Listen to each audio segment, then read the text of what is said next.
nothing backs Bitcoin but math and nodes all around the world, right? Which is, in a way, one of the most secure things that humanity's ever created. It lives on the internet. It's completely free of any human sort of constraints. There's no government that can hold a gun up to someone's head and say, change the code. And there's also a huge social layer of Bitcoiners who I genuinely think would become martyrs for Bitcoin if it were pushed in that direction. There's so many examples in our daily lives that just demonstrate how bad our financial system is. Even from the price of like a loaf of bread, even in the past 3 years versus the past 30 years, to how difficult it is to get a bank account, which should be in the West a pretty like basic thing nowadays. We're seeing debanking as being a thing. And then if you look at it through a lens of the emerging markets around the world, like the global south, which is something I like to cover with my work, then it's well and truly fucked. Beep, beep. Sorry, it's horrific. The amount of people that are unbanked in 2023 is still in the billions. Yes, some of these regions and countries don't have water as well, but the ability to bank or save money is so key, and for a lot of people it's lacking. And so yeah, I guess one of the ways of talking about the problem of the financial system is also one of the ways of illustrating the solution to, well, what I believe to be one of the solutions to the financial system, which is, to help educate people about Bitcoin, especially in the global south. But yeah, on a personal level, I guess for me, the financial system is personally wrecked because I travel a lot and I'm familiar with taking notes to other places around the world and being like, this note is now just a picture that looks kind of funny with an old dude, on the thing. Hey, are you not being photographed today? No? Not allowed, okay. Privacy things. For me in the UK, we have the Bank of England, which is the equivalent to like the Federal Reserve in the US. And they're the guys that set the interest rates and form every 3 months they form the Monetary Policy Committee.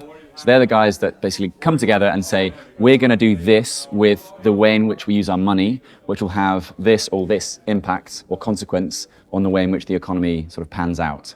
At least this is what they say, but it's more of an art than a science, because say raising interest rates, you'd anticipate that people would borrow less, but sometimes the opposite happens. So it's this whole economics thing where, we study about economics in school or at university. Like I actually studied economics to a master's level.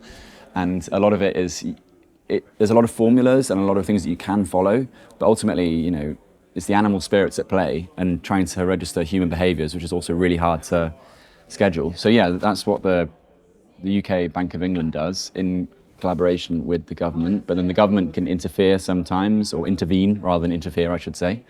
For example, with, in the UK, the Prime Minister, one of his goals is to halve inflation by the end of the year. Inflation in the UK at the start of the year was about 15%. Now it's about 9%. So technically he is on the way to halving it, but 7% inflation in the UK, that's still way too high. If you put money in the bank account, I think it's over a 6 or 7 year period at 7% inflation, your money will have halved in purchasing power. So it's still not something that we should aspire to. Like in an ideal world, we should aspire to like 0% inflation, right? And our money being worth more over the long term. But for the time being, that's not a reality, and that's not the way in which our financial system works, right? The 2% or 3% inflation is baked in because it incentivizes you to spend money and to have that velocity of money, so money's like sort of flying around a bit more. But it also incentivizes a consumerist, materialistic culture, which for some people is really a good thing. But for others, you realize that it's quite vacuous, it's quite fake, and it doesn't give you long-lasting sort of happiness or purpose. It gives you a quick boost. Like, I need to buy some new shoes, right? I'll probably feel quite good when I wear those new shoes the first time. But in 6 months' time, they look like old shoes and no one cares anymore. And it's not like those shoes are giving me like this happiness or purpose. They're just, a pair of shoes. And the same thing applies for, a new watch, a new car, whatever it is, right? These are very surface level, effects. I generally don't think that governmental people are inherently evil. I think they're trying to provide solutions which might help out some people. I don't believe in this whole there's people pulling the strings and puppets and all that sort of stuff. I think that, like some of my friends work in government. Like my brother did do a lot of work with the public sector and he's a good person. My friends are good people. And I don't think they're, I think what they're trying to do is create these new tools which might improve some lives, but unfortunately, a lot of the information they have is not the best. Perhaps they're a little bit misinformed about the way in which we approach the system. And because we have such a poorly created financial system, which was effectively an experiment, which then became a reality, you're building sort of new tools on the foundation, which is sort of made of sand. So whatever you're going to do, it's always going to sink to some extent, right? So in the Bitcoin sphere, CBDCs are evil. You know, they are the worst thing in the world. But I don't think it's because they are inherently evil. It's just the fact that you're building it in a system which is just poisoned, right? So what the Bitcoin thing is trying to do is create a new system that doesn't even need to compete with the old one. You can just build it, thrive in it, and keep that wheel spinning, and hope that people will move from that CBDC system into the Bitcoin one. The wider world has no idea what's going on here. And I think it might surprise them as well to realize that there's a lot of good being done in Bitcoin. Particularly if you look at the human rights angle, the energy and incentivizing of renewable energies, that angle is really important. For me personally, it's how can disadvantaged or sort of punished regimes around the world, such as Cuba or a Senegal or a Cape Verde, how can they use Bitcoin to make their daily lives a lot easier? And that's something I try to document with my own work. And yeah, I think that it's Bitcoin is still way too small, way too fringe, way too poorly understood.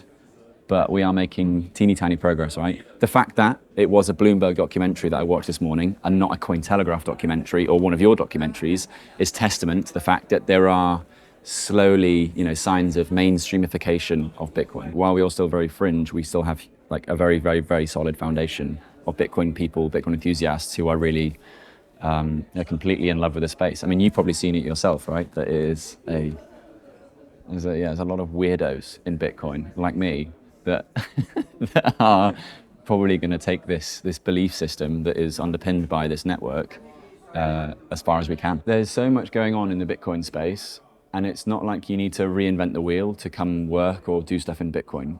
If you're good at something in the real world, or you have a talent or a hobby, just do that, but with Bitcoin. For example, like there's a quilt maker I know who makes quilts, right? Like bedspreads. They just make the occasional Bitcoin quilt spread. Someone in this weird world of Bitcoin will buy it, and they'll buy it in Bitcoin. So now you're a Bitcoin quilt maker. Who knew, right? Like I was a journalist at Bloomberg before doing this. Now I'm a journalist in Bitcoin. Because yes, Bitcoin needs journalists. Bitcoin needs, my dentist is a Bitcoin dentist in that I pay him in Bitcoin to get him to, remove my teeth. He used to be a rock star, and now he is a Bitcoin rock star. So, do whatever you're doing in Bitcoin do whatever you're doing in fiat and put Bitcoin on it. That was it, right?